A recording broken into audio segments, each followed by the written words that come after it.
iPhone X adalah iPhone pertama yang memulai segala perubahan dari seri iPhone sebelumnya. HP ini juga spesial karena dirilis bertepatan dengan anniversary Apple yang ke-10 tahun. Itu mengapa iPhone ini dinamakan iPhone X. Dan pada saat perilisan pertamanya, membuat hype di mana-mana sampai-sampai ada yang sengaja tidur di depan Apple Store hanya untuk mendapatkan iPhone X ini. Ya, itu sih udah 3 tahun yang lalu ya, tepatnya di akhir tahun 2017.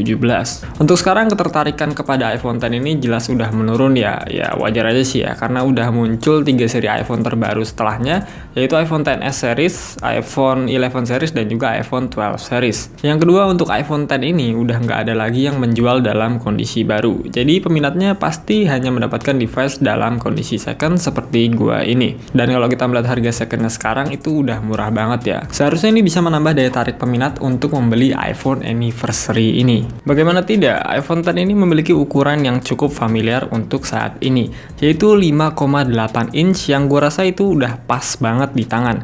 Nggak kekecilan dan tentunya nggak kegedean. Punya ciri khas notch atau biasa disebut dengan poni, bikin iPhone X ini terlihat berbeda dari HP Android lainnya. Di sini Apple juga menghilangkan tombol home dan untuk pertama kalinya memperkenalkan Face ID sebagai sistem keamanan terbarunya. Walaupun masih menggunakan teknologi Face ID di tahun 2017, tapi gue rasa sih ini masih worth it banget. Ditambah lagi saat ini kita sudah bisa menggunakan Face ID dengan memakai masker. Tentunya agar tetap terjaga di kondisi pandemi yang sedang terjadi di bumi kita tercinta ini.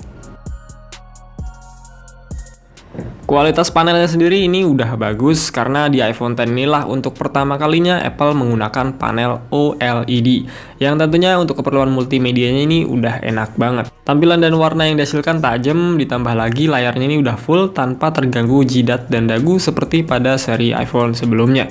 Ya walaupun sekarang terdapat notch yang awalnya sempat ngeganggu, tapi sepertinya sekarang Apple user mulai terbiasa dengan hal itu dan bahkan setup notch ini tetap dipertahankan oleh Apple hingga seri iPhone terbarunya saat ini yaitu iPhone 12 series. Lalu bagaimana dengan performanya? Gue rasa sih nggak perlu dipertanyakan lebih dalam lagi ya. Apple emang paling jago dalam urusan chipset. iPhone X ini pakai A11 Bionic chip yang umurnya udah 3 tahun lebih.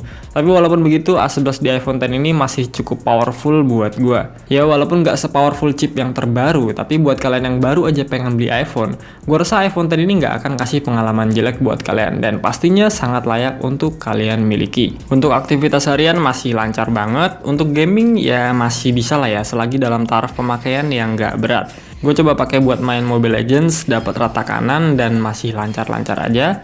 Lalu untuk Genshin Impact yang sekarang menjadi patokan untuk nge-review performa dari sebuah HP, gue coba mainin ini masih lancar-lancar aja, asalkan settingannya kalian atur ke default aja ya. Di samping itu kalau dipakai main game lebih dari 1 jam, penyakit dari HP ini tuh mulai kelihatan ya, yaitu panas yang cukup mengganggu. Jadi sebenarnya iPhone X ini kurang cocok kalau dipakai untuk gaming secara intensif. Kalau kebutuhan kalian untuk gaming, gue lebih menyarankan untuk ambil iPhone XR aja, yang punya chipset dan juga baterai yang lebih powerful ketimbang iPhone X ini. Tapi kalau HP ini digunakan bukan untuk heavy user, seharusnya sih ini cukup-cukup aja. Karena penggunaan baterai di iPhone X ini agak lumayan boros, jadi nggak akan jadi masalah kalau penggunaan kalian itu ringan-ringan aja.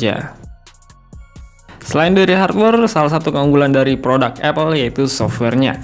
iOS 14 sudah pasti bisa digunakan di iPhone X ini. Dan jika Apple tidak mengubah siklusnya, maka iPhone X ini masih bisa mendapatkan update iOS hingga ke iOS 16 nanti.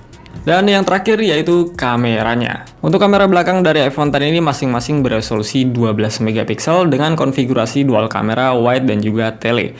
Yang mana keduanya itu udah didukung OIS, jadi bakalan lebih oke dalam pengambilan foto maupun video. Kamera depannya beresolusi 7 megapiksel, untuk fitur-fiturnya nggak banyak ya, seperti yang ada pada iPhone 12 series. Dan untuk perekaman videonya bisa mendapatkan 4K dengan opsi 60 fps. Untuk hasil fotonya mungkin bukan selera untuk semua orang, karena hasil fotonya tuh cenderung natural tanpa tambahan efek-efek di dalamnya. Tingkat ketajamannya lumayan, serta dynamic range-nya juga masih cukup oke.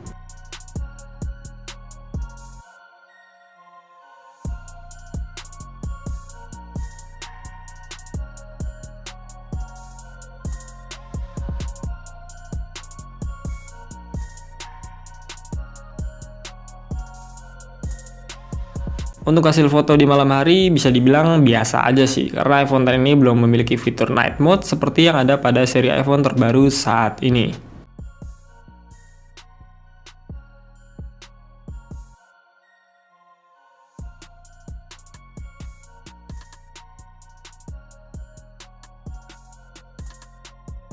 Untuk handphone yang umurnya udah 3 tahun lebih, gue rasa iPhone X ini sangat layak untuk kalian dapatkan. Layar yang udah full tanpa tombol home serta desain yang keren dengan balutan stainless steel di bagian frame dan bezelnya menambah daya tarik kalian untuk memindang iPhone X ini. Apalagi buat kalian yang baru aja pengen pindah dari Android ke iPhone atau baru aja pengen beli iPhone, gue sangat merekomendasikan iPhone X ini ke kalian. Software dan hardware-nya masih oke serta harga second yang sekarang udah menyentuh di angka 5 jutaan aja.